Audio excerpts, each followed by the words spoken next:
Everyone knows that Ferdinand Magellan was the first person to circumnavigate the globe.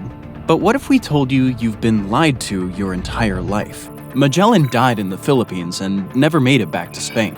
Out of the 270 men who set sail on the expedition, only 18 completed the journey. But the unbelievable thing is that one man may have circumnavigated the world 1 year and 4 months prior to the Magellan expedition making it back to Europe. So who was this mysterious and unknown explorer? And why was he lost to the sands, or in this case, the waves of time? In order to trace the path of Magellan's voyage and discover what actually happened during the first circumnavigation around the globe, we must start at the beginning. Before Ferdinand Magellan betrayed his home country of Portugal and set off under the flag of its biggest rival, Spain, he had already traveled to parts of the world that most Europeans could only dream of.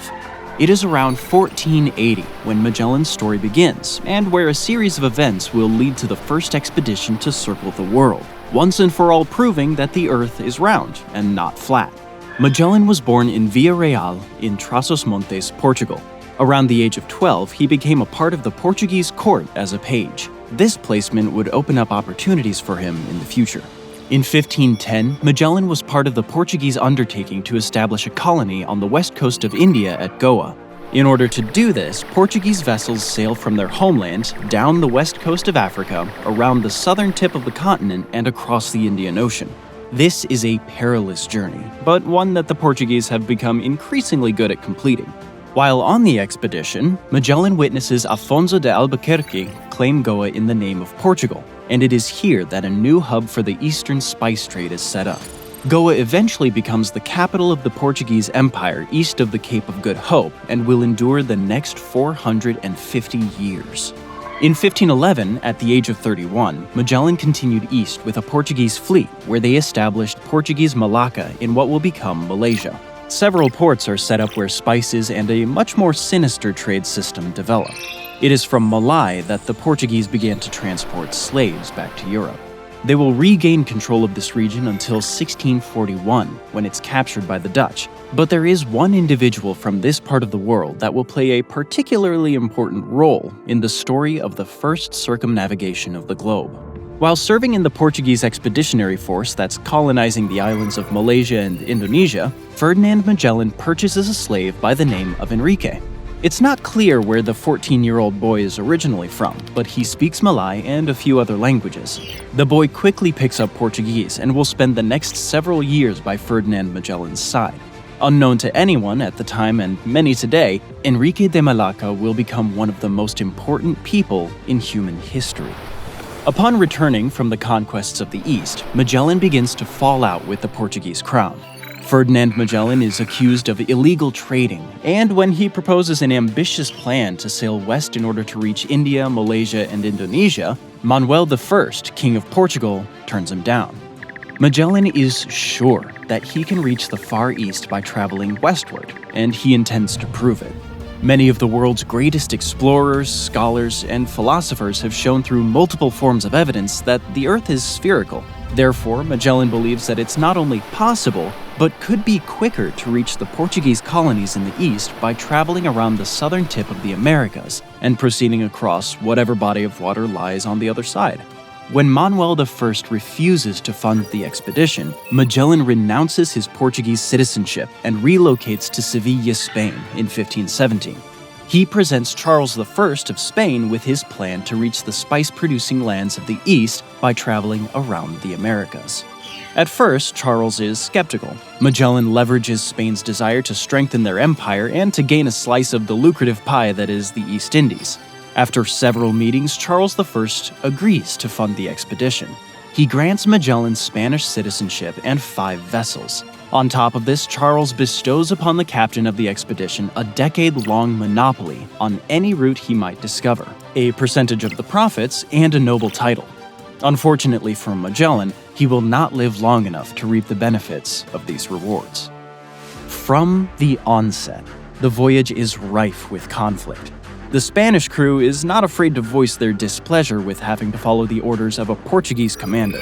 Spain and Portugal have been bitter rivals for years. Charles is not just the King of Spain, but also the Holy Roman Empire under the name of Charles V. Spain has conquered vast amounts of territories in the Americas, while Portugal has a firm hold on the colonies in the East Indies. Due to the religious upheaval led by Martin Luther at the time, along with several political crises across Europe, only Spain and Portugal have been able to expand their empires in any meaningful way thus far. On the 10th of August 1519, the 5 ships of Magellan's expedition, the Trinidad, Santiago, Victoria, Concepcion, and San Antonio, leave Seville and proceed down the Guadalquivir River to Sanlúcar de Barrameda. The fleet is given the name Armada de Molucca and remains in the harbor of Sanlúcar de Barrameda for just over 5 weeks, in preparation for the perilous journey ahead. As we'll see, only one of these ships will complete the intended journey with a fraction of the crew of 270 men who embark on the expedition. On the morning of September 20th, 1519, Magellan's fleet is ready to depart, and the voyage to circumnavigate the world begins. The Trinidad is the flagship of the fleet. On board, Ferdinand Magellan looks to the west as his final adventure officially begins. Also on board the Trinidad is Enrique, the slave Magellan had purchased in Malacca. At this point, Enrique is no longer a slave, but a servant of Magellan. He has proven himself to be extremely talented when it comes to interpretation and translation. On the fleet's manifest, Enrique de Malacca is listed as a supernumerary or interpreter and is being paid 1,500 maravedis per month. Interestingly, it seems that Enrique has been deemed especially important, as Antonio Pigafetta, the expedition's chronicler, is only being paid 1,000 maravedis per month. Along with being paid, Magellan gives Enrique his word that if he dies during the voyage, Enrique will no longer be indentured to anyone and will be a free man. After 16 days at sea, the ships lay anchor at Tenerife in the Canary Islands. The vessels take on more supplies, such as vegetables to eat and pitch to make repairs as needed, both of which are cheaper on the islands than back in Spain. It's during this stop that Ferdinand Magellan learns from a secret letter sent by his father-in-law, Diogo Barbosa, that the captain of the San Antonio, Juan de Cartagena, has been planning a mutiny with his Castilian crew. Magellan does not have time to deal with this threat at the moment, as a more immediate problem has presented itself. King Manuel of Portugal has dispatched 2 fleets to arrest Magellan and stop his voyage before it has even begun. The crew makes haste to load the ship with supplies and get underway. On October 3, 1519, the Circumnavigation fleet left the Canary Islands. The 5 vessels sail south along the western coast of Africa. There is squabbling between the captains as disagreement erupts over the best route to the Atlantic. Some want to travel straight west, while Ferdinand Magellan argues that the fleet needs to travel further south along the African coast to evade the Portuguese ships pursuing them. Ultimately, Magellan, as the commander of the voyage, makes the final decision and the fleet continues south. As they reach the equator towards the end of October, the weather begins to deteriorate. A series of storms batters the Armada, and for several days the ships must lower their sails to prevent damage. The crews aboard the ships are explorers, but also highly religious.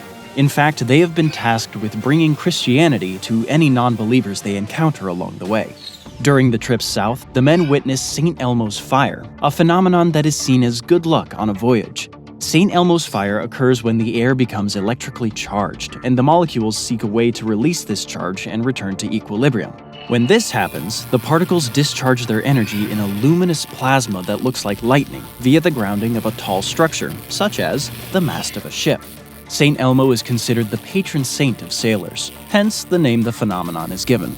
Antonio Pigafetta, a Venetian explorer, joined Magellan's expedition as the chronicler of the voyage. In his notes, he recounts such religious events by saying, "During these storms, the body of Saint Anselme appeared to us several times. Amongst others, one night that it was very dark on account of the bad weather. The said saint appeared in the form of a fire lighted at the summit of the mainmast, and remained there near 2 hours and a half, which comforted us greatly, for we were in tears, only expecting the hour of perishing. And when that holy light was going away from us, it gave out so great a brilliancy in the eyes of each that we were near a quarter of an hour like people blinded and calling out for mercy. For without any doubt, nobody hoped to escape from that storm." Invigorated by this good omen, the fleet maneuvers west and follows the south equatorial current and trade winds. However, during the crossing, Juan de Cartagena voices his displeasure with Magellan's decision and claims he should be removed from command. This act of mutiny is enough for Magellan to have Cartagena arrested. He's thrown in stocks, but rather than being executed, as was the traditional punishment for mutiny, Captains Quesada and Mendoza convince Magellan to relieve Cartagena of command and confine him to the Victoria. Magellan agrees and promotes Antonio de Coca as the new captain of the San Antonio. On November 29th, the Armada finished its crossing of the Atlantic. It is now 27 leagues, or approximately 93 miles from the coast of South America. Just over 2 weeks later, Magellan's expedition reached Rio de Janeiro on December 13th. The danger is that this is Portuguese territory, but no enemy ships seem to be docked in the harbor, and therefore it's decided that the fleet can stop to resupply. Magellan and his crew are greeted by the indigenous people of the region. The fleet stays in the harbor for 13 days while they make repairs and trade. The Europeans stock up on foods such as yam, cassava, and tropical fruits, along with gallons of fresh water. They had brought numerous items to trade with when encountering indigenous populations along their route. Enrique de Malacca is tasked with facilitating trade deals in the hopes that his multi-language skills will allow him to communicate better with non-Spanish or Portuguese-speaking people. However, this is not the region of the world he's from, and there are no commonalities between the languages of his homeland and that of indigenous Americans. Still, Enrique does his best to facilitate deals between the Europeans and Americans through gestures and drawings. This will be a common practice for much of the voyage until the expedition reaches the Western Pacific, where something astonishing will happen. After departing Rio de Janeiro, the fleet continues south along the coast. By February of 1520, they were approaching the southern terminus of the continent. Magellan is sure that there's a strait that will allow him to circle around the tip of South America and reach the western portions of the landmass. In fear of missing the strait, the ships are ordered to travel as close to the coast as possible and only sail during the day. This is a dangerous proposition, as there are no reliable maps of the region, and running aground is a very real possibility. Each day that passes, the temperature begins to drop. The expedition is in the southern hemisphere, so winter is not ending, but just about to begin. On March 21, 1520, Ferdinand Magellan gave the order to anchor the ships and prepare for winter. The fleet has stopped in a bay which is given the name Port St. Julian. No Europeans have ventured this far south in the Americas, so Magellan's fleet are in uncharted territories. For the next 5 months, the men in Magellan's expedition struggle to survive the brutal South American winter. Tensions run high, and there will be discontent among the crew. However, as the frigid temperatures and harsh weather will not allow for safe travel, there is no means of escape, and a mutiny begins to take shape. At midnight on March 31st, Easter Day, the Spanish captains on the expedition launched a coup against their Portuguese commander. As the day marking the resurrection of Christ begins, chaos aboard the ships erupts. Like the disagreement in the Atlantic, the mutiny is led by the former captain of the San Antonio, Juan de Cartagena. However, this time, due to the disgruntled men and dissatisfaction among many of the Spaniards, Cartagena is supported by Gaspar de Quesada, captain of the Concepcion, and Luis Mendoza of the Victoria. They claim that Magellan is unfit to continue leading the expedition and that his decisions have endangered the fleet and the men aboard the ships. The mutineers covered their faces in charcoal and boarded the San Antonio. As they board the ship, a sailor by the name of Juan de Aloriaga desperately tries to warn the others that a mutiny has begun. In the blackness of night, Aloriaga is stabbed several times by Gaspar de Quesada to silence his warnings. The mutineers make their way through the vessel and take control of San Antonio. They now control 3 of the 5 ships in Magellan's fleet. Only Santiago, commanded by Juan Serrano, and the flagship Trinidad are under Magellan's authority.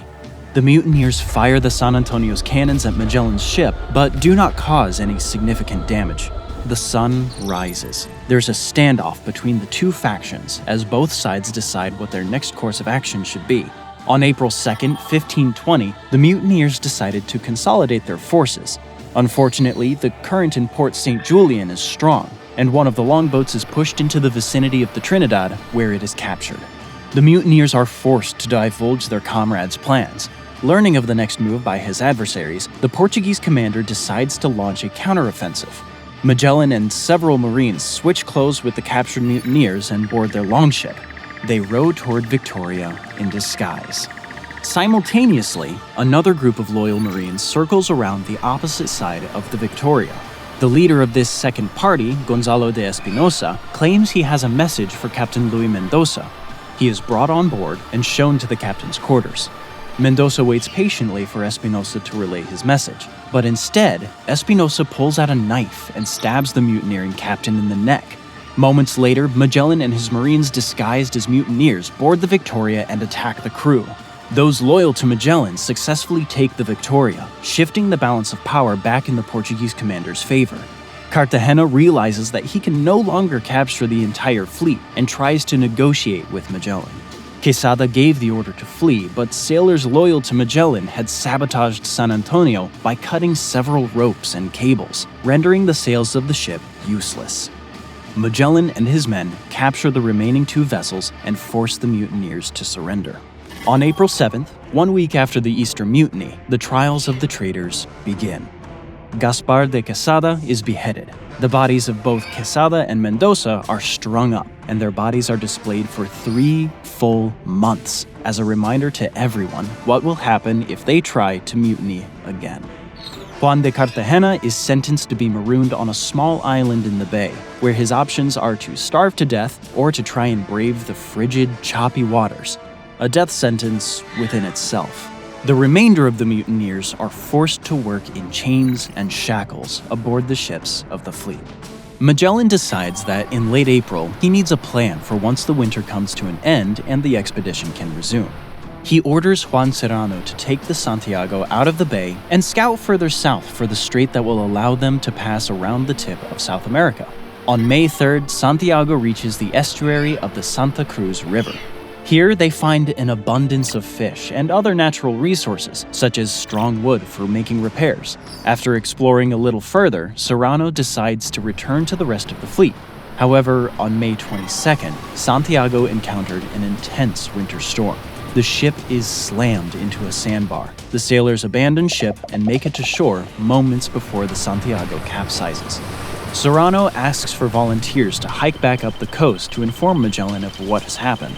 It takes them 11 days to reach Port St. Julian, where the remaining 4 ships are harbored. Magellan sends 24 men back over land to aid the stranded men at Santa Cruz. The shipwrecked crew of the Santiago have built small huts to shelter themselves from the elements. The abundance of seafood in the area ensures they don't starve while they wait for rescue. The rescue party reaches them, and the entire group returns to St. Julian safely. After the disaster of the Santiago, Magellan decides to keep the fleet sheltered in the bay until the winter begins to subside. By August, he determines that it's safe enough to relocate the ships to Santa Cruz, where the Santiago had been shipwrecked. The survivors had informed Magellan of the abundance of resources in the area, so moving the fleet is determined to be worth the risk. The ships set sail around August 24th and arrive safely at the estuary of the Santa Cruz River. They remain there for several more weeks to wait out the rest of winter before resuming their search for the elusive strait. On October 18, 1520, Magellan ordered the expedition to continue their mission. They reach Cape Virgenes at 52 degrees south latitude, where they find a large bay. Suddenly, the weather changes drastically. The winds pick up and a storm sweeps through the bay. Magellan orders the vessels to retreat back to open water to reduce the risk of being wrecked on the jagged rocks jutting out of the bay. The Trinidad and Victoria manage to make it out unharmed, but the Concepcion and San Antonio are pushed deeper and deeper into the unexplored inlet. For 3 days, the ships are separated, but once the storm diminishes, the fleet is reunited. The captains of the Concepcion and San Antonio inform Magellan that the storm had pushed them further into the bay, where they stumbled upon a strait that seemed to continue west well out of sight. Magellan and the captains decide this may be the strait they've been searching for. The fleet travels back into the bay and towards the coordinates of the strait. As the vessels enter the passageway, they test the water's salinity. Unlike in estuaries where the rivers flow from inland, the water's salt content in this region has remained the same. This is a good indication that the waterway the fleet is traveling through is, in fact, a passageway around South America. At the time, Magellan referred to this stretch of water as the Estrecho de Todos los Santos, or All Saints Channel, but it will later be renamed to the Strait of Magellan. Around October 28th, the expedition reaches an island almost halfway through the strait. Magellan gives the order for the fleet to split up, to explore multiple pathways around the island and ensure they don't miss the route through the channel. Trinidad, Victoria, and Concepcion regroup on the other side of the island. However, San Antonio is not there. Magellan orders the fleet to wait for the missing ship, but with each day that passes, hope diminishes that they will be reunited. Gonzalo de Espinosa is tasked with continuing onward to explore whether the passage lets out into the body of water on the western side of South America. He sails for 3 days and is greeted by open waters. Espinosa turns his ship around and returns to Magellan with the good news that he's been waiting for. They have found it, the strait that connects the Atlantic to what lies beyond. It now seems that Magellan's dream of sailing west to reach East Asia will become a reality. Magellan sheds tears of joy upon news of the discovery. He gives the order for the fleet to carry on. At this point, it is believed that San Antonio has either been lost or deserted. It will turn out to be the latter, as San Antonio is already on its way back to Spain. On November 28, 1520, Trinidad, the Concepcion, and the Victoria pass through the strait and are in what Magellan calls Mar Pacifico, or the Pacific Ocean, due to its calm waters. The ships proceed up the coast of South America until they reach what will eventually become Santiago, Chile. After gathering whatever supplies and food they can from the coast, Magellan orders the fleet to proceed northwest into the open ocean on December 18, 1520, and explore a part of the world that no European has encountered before. It is over a month before the men aboard the Trinidad, the Concepcion, and the Victoria see land again. On January 24, 1521, a series of small islands were spotted. The main island is given the name Shark's Island, which is likely what is known as the Puka Puka Atoll today. The island is uninhabited and has very little resources of use. The expedition continues, and on February 13th, the ships cross the equator. Several days later, another island is spotted, which is given the name San Pablo, but this piece of land is also uninhabited and devoid of anything of use for the malnourished sailors. The expedition leaders had no way of knowing how large the Pacific Ocean would be. Magellan assumed that Asia would be relatively close to the western shores of the Americas, or at the very least, there would be inhabited islands along the way. Neither of these things end up being true.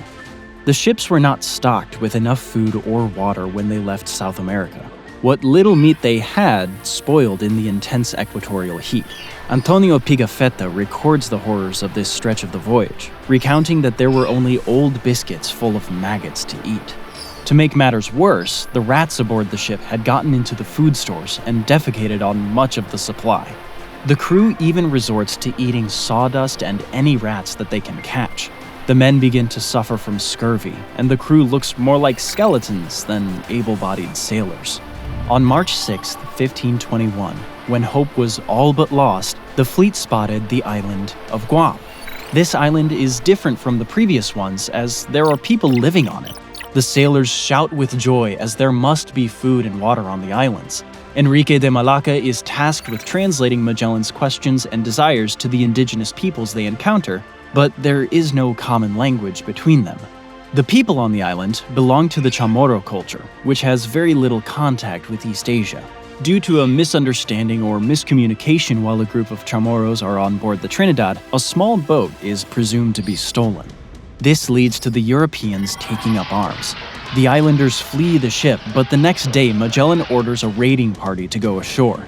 These men end up slaughtering the people of a nearby village and burning it to the ground. The Europeans take whatever they want from the decimated village, which gives them enough food and water to continue their journey.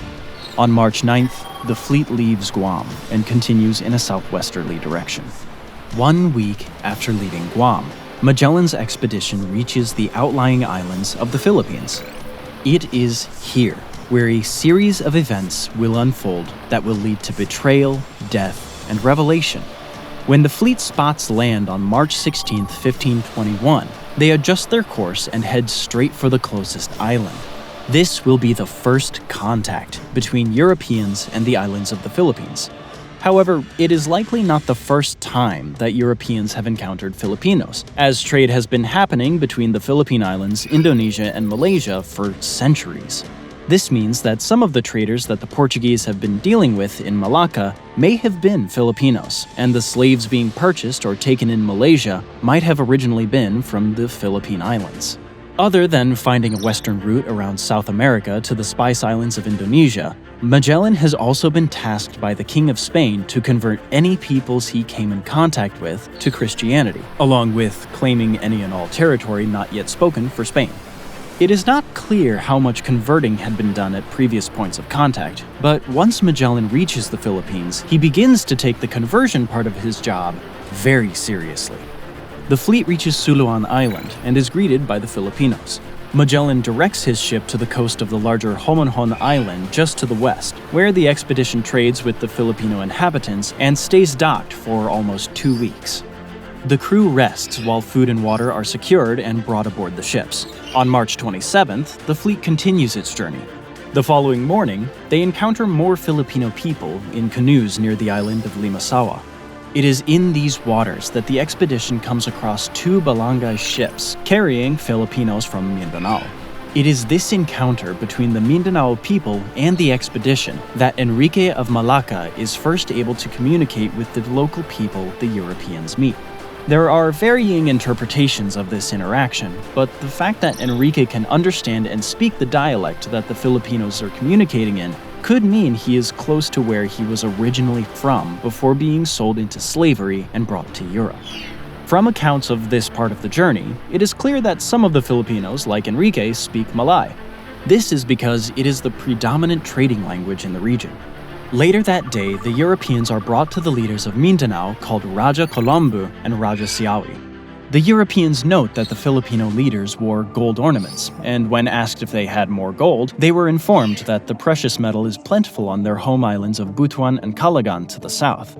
The Filipinos are happy to trade their gold for iron, a lucrative venture for the Europeans, who hold gold in much higher regard. On April 2nd, Magellan debates with the other captains about the next course of action. Many want to head southwest towards Malacca and the islands of Malaysia and Indonesia. This has been their goal all along, and they are clearly very close. However, Ferdinand Magellan decides to press further into the Philippines. The next day, the fleet sails towards Cebu, guided by Colombo. On April 7th, Magellan's expedition made landfall on the islands. In order to impress the Cebuano ruler, Magellan gives a demonstration of his weapons and cannons. He discusses Christianity with the leader of the island, Raja Humabon. On April 14th, Humabon and his entire family were baptized and given a sculpture of the baby Jesus, known as Santo Niño de Cebu. This will later become a sacred relic for the island. Following the example of their leader, approximately 2,200 Filipinos from the area decide to convert to Christianity as well. This is all possible thanks to the translation provided by Enrique. During their time in Mindanao and Cebu, Antonio Pigafetta records Enrique's interactions with the local people. He writes that Enrique can easily understand the islanders, which suggests that the translator does not just speak Malay, but is well versed in the local Filipino dialect of Cebuano or Bisaya as well. Pigafetta also records around 150 vocabulary words, most of which are Cebuano and were likely translated by Enrique. According to the first-hand accounts we have, it appears that Enrique is a true polyglot who is able to speak Portuguese, Spanish, Malay, and Cebuano. He learned Portuguese and Spanish as a slave, and since Enrique was sold into slavery in Malacca, it comes as no surprise that he also speaks Malay, which is the dominant language in the region. But the fact that he can communicate in Cebuano is surprising. It is the knowledge of this dialect that suggests Enrique of Malacca isn't originally from Malacca at all, but from the Philippines. If this is true, then Enrique has just become the first person to circumnavigate the globe, as his starting point is not Europe like the rest of the crew, or even Malacca, which lies almost 1,000 miles to the west, but somewhere much closer to where the expedition is currently located. As Magellan makes his way through the Philippines, he claims each island in the name of Spain. However, when he encounters the Mactan people near Cebu, who are the rivals of Humabon, A war breaks out that will end Ferdinand Magellan's journey prematurely. The leader of the Mactan people is a man by the name of Lapu-Lapu. When Magellan demands that he and his people convert to Christianity, Lapu-Lapu refuses. Magellan is enraged by the insolence of these Filipinos and gathers a force of 60 well-armed men to subjugate the Mactan. On April 27, 1521, the European force set out from Cebu to Mactan. Some of the already converted Cebuanos also joined the expedition. Magellan sends a final envoy to Lapu-Lapu, giving him one last chance to surrender and convert to the one true faith or face the consequences. When Lapu-Lapu refuses, Magellan launches his attack. 49 men jump out of the longboats. They wade through water up to their thighs and approach the shore. The remaining 11 men stay behind to guard the boats. They cannot be brought all the way up to the beach due to the sharp rocks and corals surrounding the shore. Once the Europeans make landfall, they are greeted by 1,500 Mactan warriors led by Lapu-Lapu. The European armor and weapons are far more advanced than that of the Filipinos, but the islanders have numbers on their side. The Mactans race toward the Europeans, releasing war cries that pierce the stillness before the battle. Magellan and his men release arrow after arrow from their crossbows. The musketeers fire into the oncoming flood of warriors. A bloody struggle commences on the beach. The Mactan recognize Magellan and focus their attack on the leader of the European force. They knock his helmet off, leaving Magellan vulnerable to deadly blows. A bamboo spear flies through the air and impales Ferdinand Magellan. He continues to fight on, but the wound is so severe that he can barely raise his sword. When the warriors realize that Magellan is wounded, they focus even more attention on their enemy's leader. Pigafetta later writes that at this point the captain of the expedition fell face down in the sand, when immediately they rushed upon him with iron and bamboo spears and with their cutlasses until they killed our mirror, our light, our comfort, and our true guide. Due to the sheer size of the Mactan force, they secured a decisive victory over the Europeans, which culminated in the death of Ferdinand Magellan. His body is left behind as the European soldiers retreat back to their boats. With the death of Magellan, the expedition needs a new leader. An election is held, which results in Duarte Barbosa, Magellan's brother-in-law, and Juan Serrano becoming co-commanders. Even though Magellan promised Enrique freedom if he were to die, the new commanders believe that the interpreter is too important to be released. They force Enrique to remain with the expedition and continue his duties.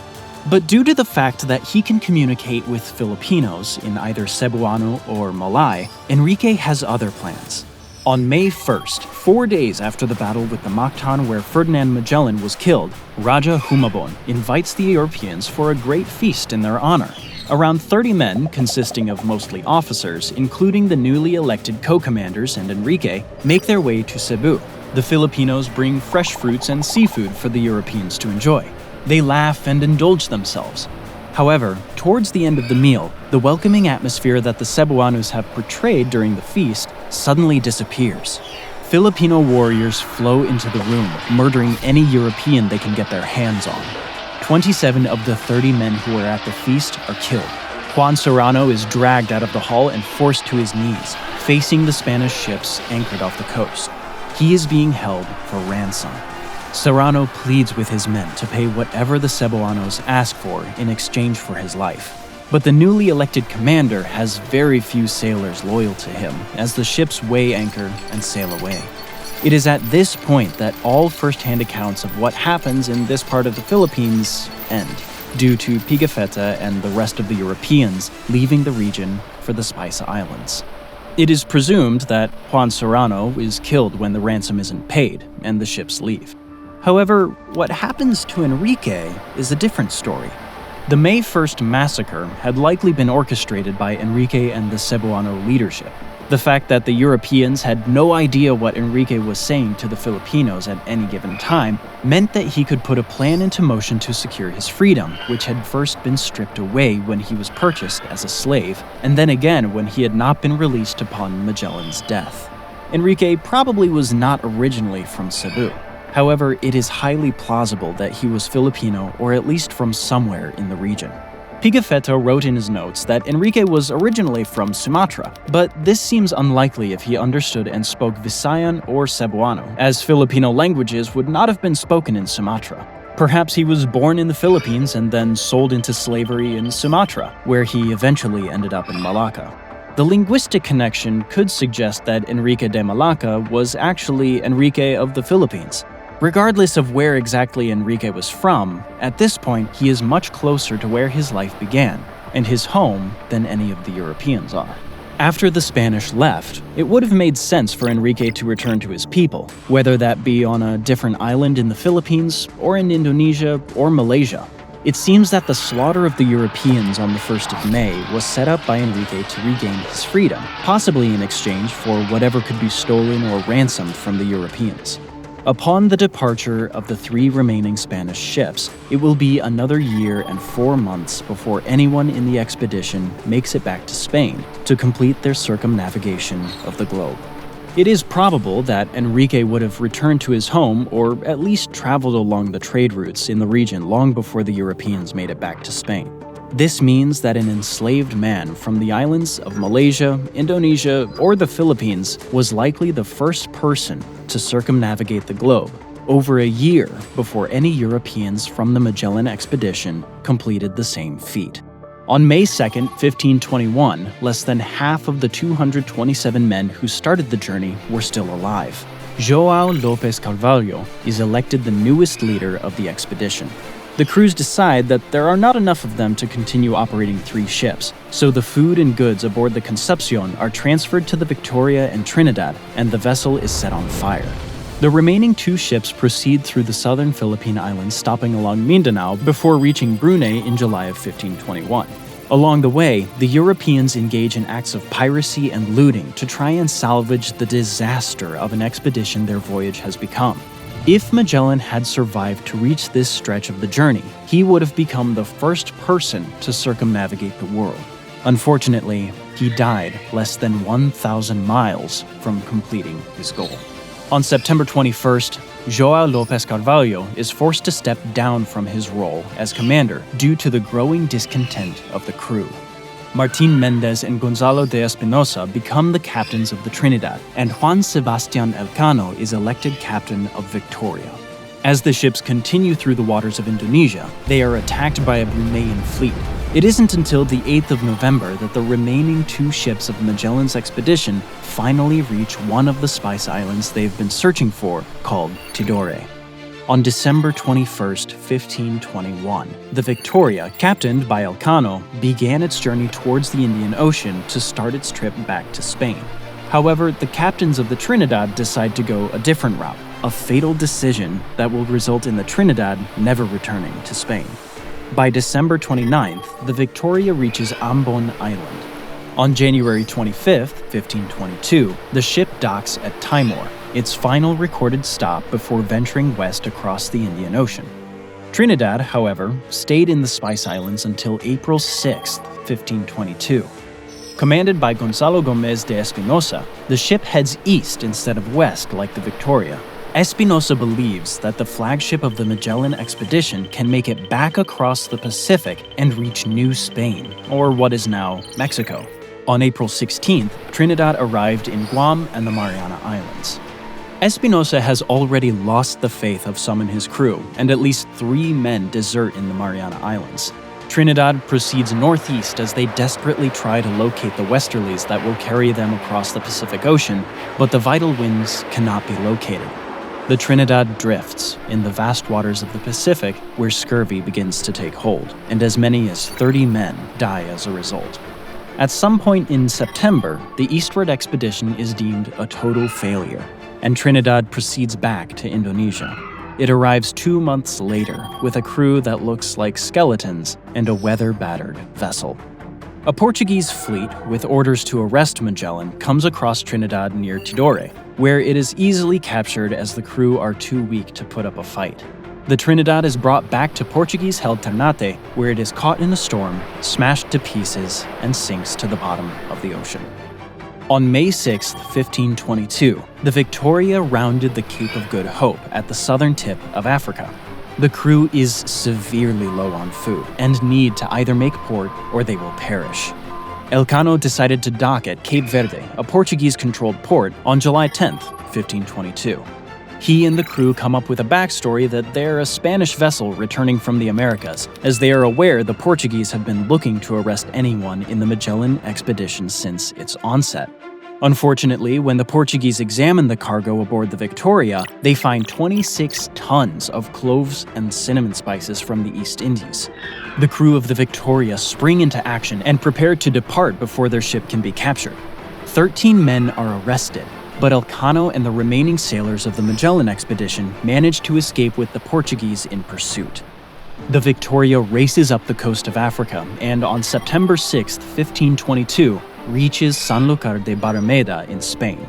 Almost 3 years to the day after the original expedition left Europe, one ship and 18 men managed to complete the circumnavigation of the entire globe.